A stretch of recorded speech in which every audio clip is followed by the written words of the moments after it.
Hi, today I want to talk about what makes a good tech ministry servant. Really this is for especially those who are thinking of serving in the tech ministry and just aren't sure, well, would I be good at it? Or even those who have done it for a while that need to kind of be reminded about the really important things to consider when being in the tech ministry.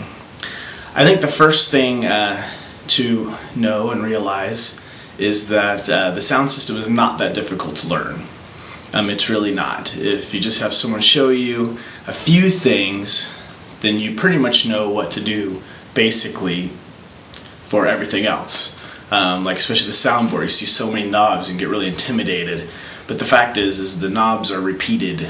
5 knobs that you'll actually need to worry about are repeated throughout the entire board, and you do the exact same thing to all of them.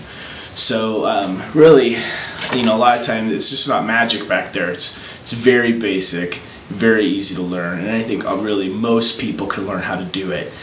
We have one tech person that they claimed that they didn't even know how to set up their stereo, and they're probably one of our best sound people. So be encouraged if it's something you want to serve in and you're just not sure about. I think most people can totally do it. You just got to have a couple things that I think are really important on our mind. The first thing is, really to me, technical ministry is 60% relationship and organizational ministry type skills.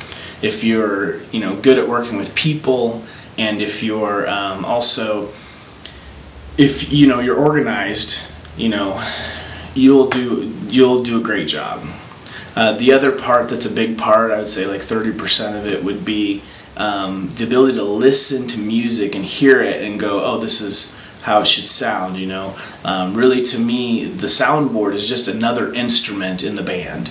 It's just as important and impacts the sound just as much as the drums or the keyboard or the guitars do, or even the voices.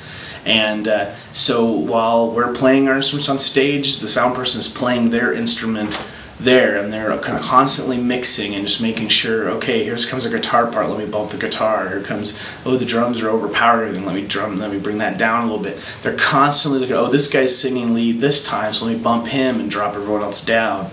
Constantly listening for ways to make it sound where it's pleasing. Our goal as a worship band is to lead people into the presence of God and then get out of the way. And really the soundboard is a big part of helping us do that.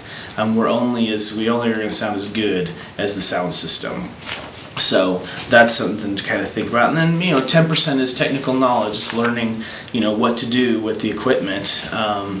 But again, I don't think to me it's not that difficult. Now, I do have an electrical engineering degree, so I do pick up technical things rather quickly, but just by reading the manuals, and not even the whole manuals, like just by reading some of the introductions of the manuals, I was able to figure out how to properly set up the sound system, and learning from others who had done it too, and kind of learning from them, and some doing my own research and stuff. But I need to know way more than the average tech person would need to know, and really in a half-hour session with a little practice, anyone would be off and running, doing a great job.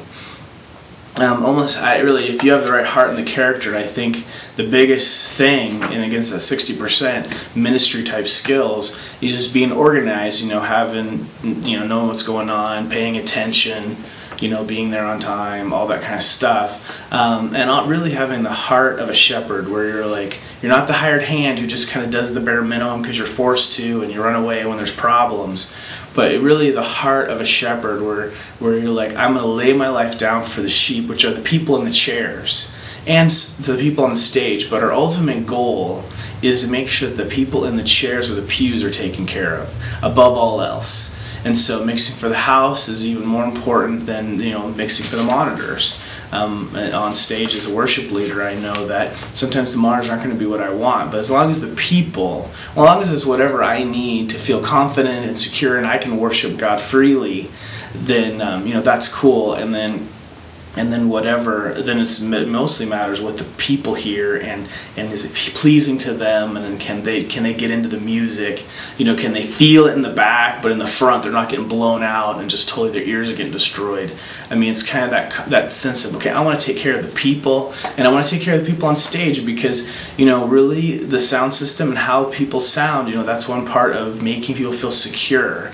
I mean, I figure 90% of my job as a worship leader is just setting up an environment where everyone feels secure, so that they can really be free to worship God with all their heart, and even vulnerably, without worrying about a lot of criticism, or oh, it's going to be bad or anything like that. Now we've got to work past that stuff too, but whatever we can do to really help the people on stage leading worship and speaking or whatever feel very confident and secure, so that really the sound system is just not even there to them. That's the heart we want to have. And so it comes, tech people talking to the people on stage, how do you feel the modern mix, listening, helping them out, and then even talking to them sometimes if they want things that really aren't going to be, are going to hinder the people in the chairs, and then kind of working with them on that without, without being deceitful, and without, being argumentative, but really trying to work to take care of them. That's the biggest thing, I think. You want the people in the chairs especially to feel very taken care of during the service, and then you also want the people on the stage to feel very taken care of. And if you really have a heart to take care of people and to help them and to minister to them, then you'll do a great job. And the technical thing is just a tool to do that. And the skills there again can be taught, and you can learn, and just and keeping it simple and organized, you can do a great job. I think being dependable is very important. Like, I know my church, we need people that are, when they're scheduled, they're going to be there, or if they're not going to be there for some reason, they find a replacement, that they get there on time, that they really are just doing whatever they can to take care of the people, whatever, take care of me as the worship leader, whatever tech stuff I don't have to do or worry about really frees me up to minister to the people even more. And so I really appreciate it when that's kind of the situation there. And so those are kind of some of the basic things. I think another one is, can follow directions. I mean, I really prefer to have everyone do everything the same for training purposes mostly, and also I think it reduces mistakes and errors, because we're not professionals. We're just kind of doing this, weekend warrior style, and that's cool. But the simplest we can make it, and if everyone's doing it the same way, then then there's less mistakes, there's less problems, there are less people looking back at you going, "What are you doing back there in the sound or with the projector or whatever?" And and really it works out well. And then the goal is that people don't even notice the sound system, that they just feel moved by the music and by God, and that they're ministered to that way. And so it's kind of, I think that's the hard thing about the tech ministry, is you're kind of in a situation where it's going well when nobody notices you, when nobody notices what's going on, when it's just kind of there and it's great. Then it's great. But then, when it's not, people turn around, look back at you, and you get scowls and stuff. And you just got to be willing. You got to have the maturity, I think, and really the love of Jesus for the people enough to where that doesn't bother you. You're just trying to do your best, and sometimes things happen, and that's just okay. And we just need to continue to love the people and minister to them. So those are kind of some of the basic kind of attitudes and kind of what I look for in a tech ministry person. So hopefully this helps you, and I really, it's an awesome ministry to serve in. You can really have a huge impact in the worship ministry. You can have a huge impact on people's lives, and really the tech ministry is definitely a part of that. They're not two things. They work together to really lead the people into the presence of God, and it's very important, and I very much appreciate our tech people. They do a fantastic job, and they work hard, and and that's awesome.